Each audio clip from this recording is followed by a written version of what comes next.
along with these players, I just want to give a shout out, special shout out to the and condolences to the Detroit Lions for losing Gary Moeller, who is, if you guys know anything about football, he's a legendary coach for them.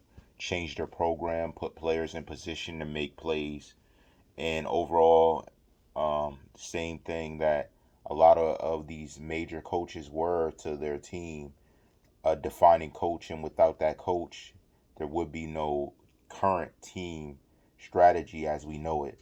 Gary Moeller is no different. He is that impressive and that important to Detroit Lions, and that's a fact. I mean, looking at it and seeing this, what's crazy is he lived a lot longer than these players, which brings me back to my point I was making in my other videos.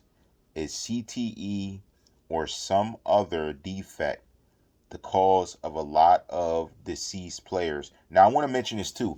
Think about it. Seahawks is where we see a lot of that happening. Remember, Seahawks was the one losing a lot of players about a year or two ago. Their players were going crazy. They had some players attack their family, some players that went crazy and off themselves. Now, this seems to be some type of pattern for the Seahawks. Now, is the way they practice causing these issues, or is the way that they conduct their plays? Because there's no other team that has had more people deceased than the Seahawks in recent history time that we know of.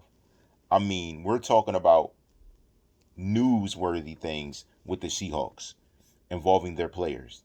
Now they're losing a lot of players, including past players. Is the way they run their practice, their camps, the way they teach their players to play, backing the reason that they're passed away.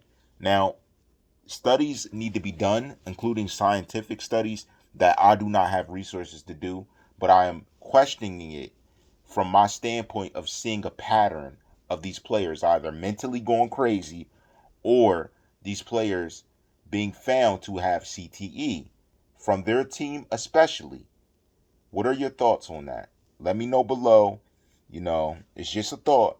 One of them things. This is a legendary coach for the Detroit Lions, but we're still talking about players in the NFL that are losing their life fast, but coaches are living super long. And this is a coach that lived so long through the deaths of like 4 or 5 players that I know of, just offhand. This is crazy to me, and it really begs for a research needs to be done. All rights reserved.